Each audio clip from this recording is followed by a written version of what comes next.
నమస్తే, welcome to movie mixture. చూడ్డానికి ఆ హీరోయిన్ బాగానే ఉంటుంది, కానీ తెలుగులో క్లిక్ కాలేదు. తమిళ్లో సక్సెస్ఫుల్ హీరోయిన్ అనిపించుకున్న తర్వాత తెలుగులో పెద్ద హీరోతో ఛాన్స్ వచ్చింది. సినిమా కూడా సూపర్ హిట్ అయింది. అయితే మరొక ఛాన్స్ దక్కించుకోలేకపోయినా ఆ హీరోయిన్ ఎవరో చూద్దామా? తమిళమ్మాయి ప్రియాంక అరుల్ మోహన్ 2019లో కన్నడ మూవీతో ఎంట్రీ ఇచ్చి అదే ఏడాది గ్యాంగ్ లీడర్తో తెలుగులోకి అడుగుపెట్టింది. డెబ్యూ మూవీ పెద్దగా ఆడకపోయినా పక్కింటి అమ్మాయిలా కనిపించి ఇంప్రెస్ చేసింది. రెండో సినిమా శ్రీకారంలో భలేగుందనిపించింది. అయితే ఈ సినిమా కూడా ఫ్లాప్ కావడంతో చెన్నైకు మకాం మార్చేసి అదృష్టం పరీక్షించుకుంటే అక్కడ డాక్టర్ డాన్ మూవీస్తో సక్సెస్ అందుకుంది ప్రియాంక. తెలుగు ఆఫర్స్ మొహం చాటేసినా ప్రియాంక తమిళంలో బిజీ అయిపోయింది. ఎట్టకేలకు పవన్ కళ్యాణ్ మూవీ ఓజీతో తెలుగులోకి రీ ఎంట్రీ ఇచ్చింది. తెలుగులో హిట్ లేని ప్రియాంక ఏకంగా పవర్ స్టార్తో నటించే బంపర్ ఆఫర్ కొట్టేసింది. ఇంతలో గ్యాంగ్ లీడర్ తర్వాత నానితో జతకట్టిన సరిపోదా శనివారం ముందుగా రిలీజ్ అయి సక్సెస్ఫుల్ హీరోయిన్ అనిపించుకుంది.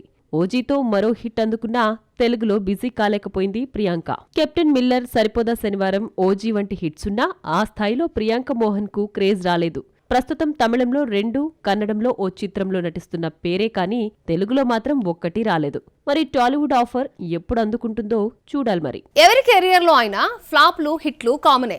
కింద పడినా లేచి నిలబడే ప్రయత్నం చెయ్యాలి. కానీ ఓ హీరో మాత్రం కింద పడినా హిట్టుతో ఫామ్ లోకి రాలేకపోతున్నాడు. ఏ సినిమా చేసినా ఫ్లాపే అన్న ముద్ర పడినా ఆ హీరో ఎవరో చూద్దామా? రామ్ తన 18 ఏళ్ల కెరియర్ లో 20 సినిమాలే చేశాడు. డెడ్ స్లోగా వెళ్తున్న కెరియర్ ను స్పీడ్ చేద్దామనుకునే లోపే ఫ్లాప్ పడుతోంది. ఈ ఎనర్జెటిక్ హీరో కెరియర్ లో హిట్స్ అంటే దేవదాస్, రడి, కందిరిగా, ఇస్మార్ట్ శంకర్ వంటి 4-5 హిట్స్ మాత్రమే గుర్తుకొస్తాయి. బాక్స్ ఆఫీస్ వద్ద లెక్క తప్పినా వరుస ఫ్లాపుల రికార్డును క్రియేట్ చేస్తున్నాడు రామ్. ఇస్మార్ట్ శంకర్ హిట్ తర్వాత రామ్ సక్సెస్ చూడలేదు. రెడ్, వారియర్, స్కంద ఫ్లాప్ అయ్యాయి. డబుల్ ఇస్మార్ట్ తో కంబ్యాక్ అవుతాడు అనుకుంటే డిజాస్టర్ అయ్యిందే. సినిమాను world wide theatrical rights to 41 కోట్లకు అమ్మితే 10 కోట్లు మాత్రమే వచ్చింది. ఆ మధ్య వచ్చిన లవ్ స్టోరీ, ఆంధ్ర కింగ్ తాలూకా పరిస్థితి కూడా అంతే. బాక్స్ ఆఫీస్ వద్ద జాతకం ఏమాత్రం మారలేదు. ఇస్మార్ట్ శంకర్ హిట్ తర్వాత క్యూట్ బాయ్ రామ్ కాస్త రఫ్ లుక్ లోకి వెళ్లిపోయాడు. రెడ్, స్కంద, డబుల్ ఇస్మార్ట్ లోనూ ఇదే లుక్ మెయింటైన్ చేశాడు. డబుల్ ఇస్మార్ట్ డిజాస్టర్ తర్వాత గ్యాప్ తీసుకొని ఆంధ్ర కింగ్ తాలూకాతో లవర్ బాయ్ లుక్ లోకి వచ్చాడు. లుక్ చేంజ్ చేసినా ఫేట్ మాత్రం మారలేదు. నెక్స్ట్ మూవీతో అయినా బలమైన కథతో వచ్చి హిట్ కొడతాడేమో చూడాలి. మరి నిన్నటి వరకు ఆమె ఒక లక్కీ ఐటమ్ గర్ల్. వయసు పెరుగుతోంది, ఆఫర్స్ రావడం లేదు అనుకుంటే 50+ లోనూ ఐటమ్ సాంగ్స్ చేసే ఛాన్స్ అందుకుంది. వయసు 52కు చేరడం, సరైన హిట్ లేకపోవడంతో ఆమెకు ఐటమ్ సాంగ్స్ ఇవ్వడం కూడా మానేశారా? కెరీర్ మొత్తం ఐటమ్ సాంగ్స్ తో గడిపేసిన బ్యూటీ ఎవరో చూద్దామా? లేటు వయసులో ఐటమ్ సాంగ్స్ తో ఇప్పటికీ కేక పుట్టిస్తున్న భామంటే మలైకానే. చెక్కు చెదరని ఫిజిక్ వెనుకున్న సీక్రెట్ ఏంటంటే 20 ఏళ్ల నుంచి క్రమం తప్పకుండా ప్రతిరోజు 2 గంటల పాటు ఎక్సర్సైజ్, యోగా చేస్తానని జిమ్ మిస్ అయ్యే ప్రసక్తే లేదంటుంది మలైకా. నచ్చింది తింటూ ఫిట్నెస్ కోసం కష్టపడతానే గాని సర్జరీలతో అందం కొని తెచ్చుకోనని ఆ మధ్య చెప్పుకొచ్చింది. 98లో దిల్సే సినిమాలో చయ్యా చయ్యా అంటూ మలైకా అరోరా ఇండస్ట్రీకి పరిచయం అయింది. మున్నీ బద్నామ్, కాల్ ధమాల్ వంటి పలు పాపులర్ సాంగ్స్ తో ప్రేక్షకుల మనసు దోచింది మలైకా. ఈ అమ్మడి ఎంత గ్లామర్ గా కనిపించినా, పాటలు హిట్ అయినా 27 ఏళ్ల కెరీర్ లో నటించిన సినిమాలు 25 కూడా లేకపోవడం, వీటిలో కూడా ఐటమ్ సాంగ్సే ఎక్కువ ఉండడం విశేషం. ఆఫర్స్ మొహం చాటేసి చాలా కాలమైనా 6 ఏళ్ల పాటు అర్జున్ కపూర్ తో లివింగ్ రిలేషన్ లో కాలం గడిపేసింది. అర్జున్ తో బ్రేకప్ తర్వాత మళ్లీ ఐటమ్ ఛాన్సులు మలైకాను వరించాయి. ఆయుష్మాన్ ఖురానా నటించిన యాన్ యాక్షన్ హీరో సినిమాలోని ఓ ప్రత్యేక గీతంలో ఆడిపాడింది మలైకా. ఆ తర్వాత ఏక్ నెంబర్ మూవీలో మెరిసింది. Fade out heroines web series, OTT బాట పడుతుంటే 52 ఏళ్ల వయసులో ఐటమ్ సాంగ్స్ లో మెరిసింది. మొదటి నుంచి ఈ అమ్మడిపై ఐటమ్ ముద్రను లేటు వయసులోనూ కంటిన్యూ చేసినా ఇప్పుడు ఆఫర్స్ కూడా దక్కడం లేదు. గత 4 ఏళ్ల నుంచి ఏడాదికో మూవీలో మాత్రమే కనిపించింది. థామాలో ఐటమ్ సాంగ్ తో మరోసారి రెచ్చిపోయింది. వాట్ నెక్స్ట్ అంటే ప్రస్తుతం మలైకా అరోరా చేతిలో ఒక్క స్పెషల్ సాంగ్ కూడా లేదు. అయితే ఇన్స్టాలో మాత్రం గ్లామర్ ఫోజులతో రెచ్చిపోతుంది మలైకా. గ్యాప్ తీసుకోలేదు, కానీ గ్యాప్ వచ్చింది. అలవైకుంఠపురంలో బన్నీ డైలాగ్ అజిత్ కెరియర్ లో రివర్స్ నడుస్తోంది.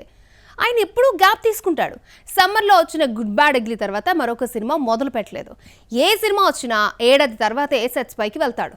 అజిత్ నెక్స్ట్ మూవీ విశేషాలు మీకోసం. అజిత్ ఏడాదికి ఒకసారి కూడా కనిపించడు. 2 ఏళ్లకో సినిమాతో వచ్చే ఈ తమిళ్ స్టార్ తీసుకున్న నిర్ణయంతో ఫ్యాన్స్ బెంబెలెత్తిపోతున్నారు.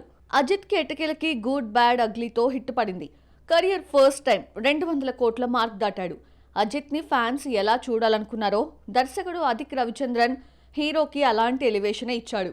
నెక్స్ట్ మూవీని నవంబర్లో స్టార్ట్ చేసిన 2026 సమ్మర్లో రిలీజ్ చేస్తున్నట్లు ఓ ఇంటర్వ్యూలో అజిత్ చెప్పినా ఇంతవరకు సెట్స్ పైకే రాలేదు. ఒకవైపు సినిమా, మరోవైపు రేసింగ్ కి సమాన న్యాయం చేయలేకపోయానని, ఇక నుంచి రేసింగ్ సీజన్ నడుస్తున్నప్పుడు సినిమాలకి దూరంగా ఉంటానని అజిత్ చెప్పడంతో ఫ్యాన్స్ కంగుతిన్నారు.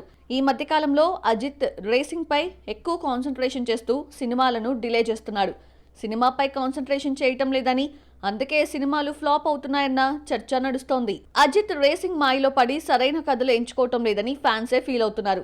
వరుస ఫెయిల్యూర్స్ కి ఇదే కారణమంటూ విమర్శలు వస్తున్నా అజిత్ పట్టించుకోవటం లేదు. రేసింగ్ సీజన్లో సినిమాలకి దూరంగా ఉంటానని అజిత్ చెప్పడంతో ఇక సినిమాలు అనుకున్న టైంలో పూర్తి కావటం కష్టమే అంటున్నారు. Super hit good bad ugly ఇచ్చిన దర్శకుడు అదిక్ రవిచంద్రన్, నిర్మాత మైత్రి మూవీ మేకర్స్కే మరో ఛాన్స్ ఇచ్చాడు అజిత్. ఈ కొత్త సినిమా ఫిబ్రవరిలో సెట్స్ పైకి తీసుకొచ్చి 2026 క్రిస్మస్ కి రిలీజ్ చేయాలన్న ప్లాన్ లో మేకర్స్ ఉన్నారు. గ్లామర్ ఉంటే చాలు ఛాన్సులు వస్తాయి అనుకోవడానికి వీల్లేదు. ఒక్కోసారి గ్లామర్ కూడా కాపాడలేదు. చూడ్డానికి అందంగానే ఉన్నా హిట్ మూవీ పడకపోవడం ఆమెకు శాపమైంది. చివరికి ఆఫర్స్ లేని సిచ్యువేషన్. ఏడాది పాటు ఖాళీగా కూర్చుని ఎట్టకేలకు ఛాన్స్ దక్కించుకున్న ఆ హీరోయిన్ ఎవరో చూద్దాం. కావ్య తాపర్కు హిట్ లేకపోయినా ఆఫర్స్ వచ్చాయి. ఈగల్, డబుల్ స్మార్ట్, విశ్వం ఏ సినిమాలో నటించినా గ్లామర్తో హీట్ ఎక్కించినా ఒక్కటి హిట్ కాలేదు. ఎల్లకాలం లక్ ఆమెతోనే ఉంటుంది అన్న రూల్ లేదు. అదృష్టం పార్టీ మార్చేసిందే. వచ్చిన ఛాన్స్లను యూజ్ చేసుకోలేక ఫేడ్ అవుట్ అయిపోయింది. బిచ్చగాడు 2లో బీచ్ సాంగ్ కావ్యకు తెలుగులో వరుస ఆఫర్స్ తీసుకొచ్చింది. సందీప్ తో జతకట్టిన బూరు పేరు భైరవకోన పర్వాలేదనిపించినా ఈ అమ్మడి రోల్ తక్కువే. ఎన్నో ఆశలు పెట్టుకున్న ఈగల్, డబుల్ స్మార్ట్ ఫ్లాప్ అయ్యాయి. గోపీచంద్, శ్రీను వైట్ల విశ్వం గట్టెక్కిస్తుంది అనుకుంటే అది కూడా హ్యాండ్ ఇచ్చింది. కావ్య తాపర్ మూవీ ఏది రిలీజ్ అయినా ప్రీ రిలీజ్ ఈవెంట్ లో హీరో, డైరెక్టరే కాదు తోటి ఆర్టిస్టులు కూడా ఈ అమ్మడిని పొగడాల్సిందే. అంతలా వినయ విధేయ కావ్యగా ఉంటూ మంచమ్మాయిగా పేరు తెచ్చుకుంది. ఎప్పుడు రమ్మంటే అప్పుడు వచ్చి ప్రమోషన్ చేస్తుంది. ఈ అమ్మడిలో క్వాలిటీస్ అన్ని బాగానే ఉన్నా అదృష్టమే వెక్కిరించింది. విశ్వం రిలీజ్ తర్వాత ఏడాది పాటు ఒక్క సినిమా ఛాన్స్ లేని కావ్య ఎట్టకేలకు నేను రెడీలో యంగ్ హీరో హవిష్ తో జతకడుతోంది. ఐరన్ లెగ్ ముద్రతో ఇబ్బంది పడుతున్న కావ్యకు ఎట్టకేలకు ఛాన్స్ దక్కింది. నేను లోకల్, ధమాకా వంటి ఎంటర్టైన్ మూవీస్ తీసి హిట్ కొట్టిన త్రినాథరావు నక్కిన దర్శకత్వంలో నేను రెడీ రూపొందుతోంది. మరి ఈ చిన్న సినిమా అయినా కావ్యకు సక్సెస్ తీసుకొస్తుందేమో చూడాలి మరి.